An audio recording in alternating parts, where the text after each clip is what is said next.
Greetings, everyone, and thank you to the conference organizers for putting on this great summit. I'm glad to see other summits like the one we see here in Southeast Florida starting to take root elsewhere in the state. So when I moved here about 8 years ago from Massachusetts, it seemed to me that Floridians' views on climate and climate change probably or might be different from elsewhere in the country. And anecdotally, over the years, I started to see that. And so I finally said, well, why don't we just collect some data and see if we can, support what the anecdotal evidence suggests or maybe refute it. Next slide, please. And so what we have launched is the Florida Climate Resilience Survey. And you can see all of our results and press releases and methodology at our website. And the basic premise is, as I said, from my personal perspective a moment ago, but also Florida is not just any state. Florida is a bellwether state on many issues of current social importance. And so it's important to get a sense of what public opinion is on important national topics. It may well be that Florida, I was thinking, might be the first state that kind of flips from being kind of contrary to climate change to being more supportive of it, which might suggest a domino effect of other states across the country, and that remains to be seen. So we set out to collecting data on a regular basis to have some numbers that we could put to these questions. Next slide. So basically, our objectives are to characterize, as it says here, Floridians' self-reported resilience, resiliencies to climate hazards. And drawing from the literature, we ask questions that are linked with concepts that I'll define here in a moment, of exposures, sensitivities, and adaptive capacities. Framed in those ways, we should be able to not only characterize what Floridians' views are, but hopefully dig deep into what some of the social reasons might be for whatever it is their stated positions. Next slide. So exposure is essentially the extent to which you experience climate hazard. Sensitivity, colloquially speaking, is basically the impacts that you experience from the exposure. And then adaptive capacity is essentially your ability to respond to the impacts that you experience from the exposure. There's any number of interesting theories that might suggest why certain kinds of people believe in certain ways. And in this presentation, we're not going to dig that deeply. Instead, we're going to give more of a first cut look at the data, which I still think will be of interest, especially as we're in an election year here, 2022. Next slide. So won't spend much time here. As I said, all of our methodology and documents are on our website. Suffice it to say here that we have done now 6 waves of data collection, each of which is statistically representative of the state's adult population. We just got the results in for the March 22 survey. So what I'll report here are the first 5 waves. Next slide, please. So I want to share with you the results at kind of a first cut, as I said, for 4 of our questions. There are about 30 questions on our survey, and they get asked the same way each time. But the 4 kind of most interesting questions that I think most people would presume that we're asking and want to understand what the answers are I'll present here. Here are the first 2. In the blue line are the responses to the question, do you think climate change is happening? And I don't know if you can read the numbers, but it's essentially pretty constant, high 80s to low 90s%. So I'll repeat, in Florida, for the last 5, or for the first 5 of our waves of data collection, close to 9 out of 10 adult Floridians agreed that climate change is happening.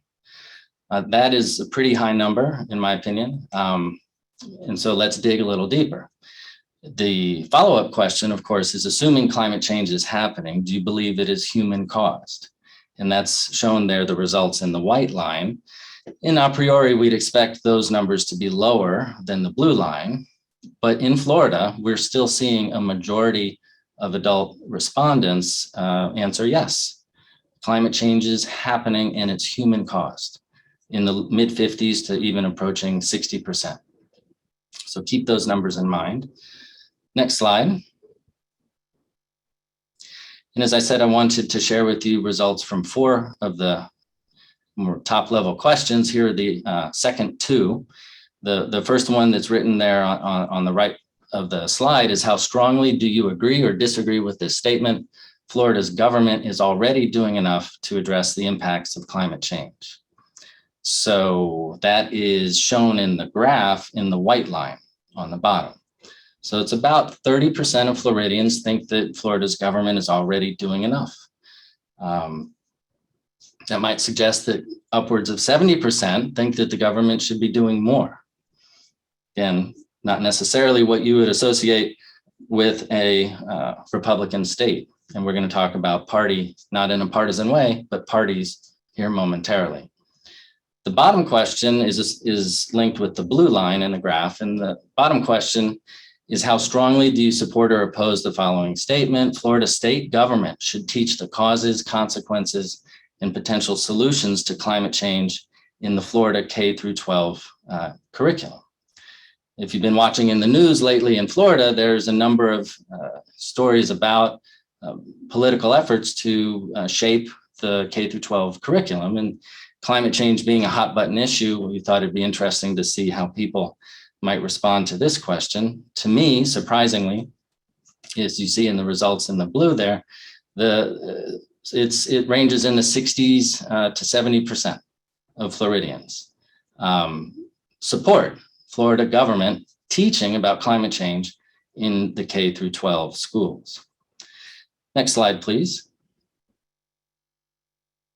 So here we have a graph that I want to break down for you. I know there's a lot there. I'll just summarize the main message from it. This is the same question that I showed earlier. What is your belief that climate change is happening? And our results from FAU are in the blue, white, green, and red lines. And those are simply the responses to that question broken down by political party. So blue is Democrat and red is Republican. White is independent and green is the total. But let's just look at the blue and the red. Those results I've already shown. What we see though with the dots are pretty similar results from a national level survey conducted by Yale and I believe George Mason universities. And what we see, the bottom line takeaway here is that the spread of percentage point spread between Democrats and Republicans in Florida, it's there. Democrats and Republicans are not exactly on the same page, but they're pretty close when compared to looking at Democrats and Republicans at the national scale. Next slide, please.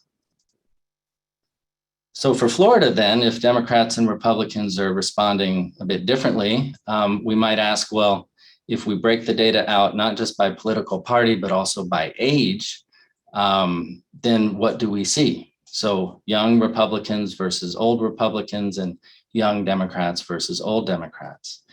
Well, what we see is that the two blue lines, which are the young and old Democrats, are pretty consistently together, except for one of the points in time. Whereas the two red lines, the old Republicans and the younger Republicans, are pretty consistently apart. So that's one of the take-home messages, is that in Florida, an opinion somewhat resembling a consensus around climate change is emerging, and it's probably largely being driven by younger Republicans. Next slide, please.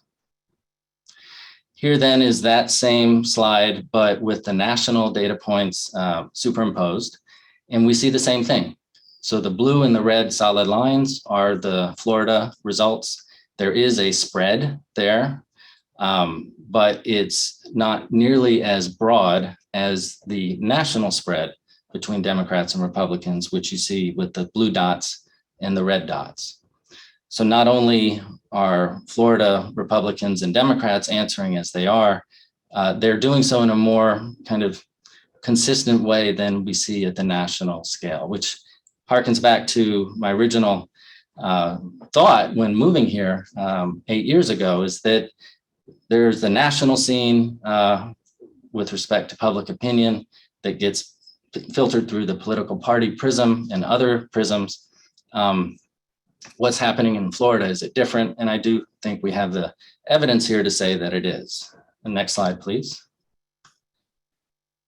So here is that same question.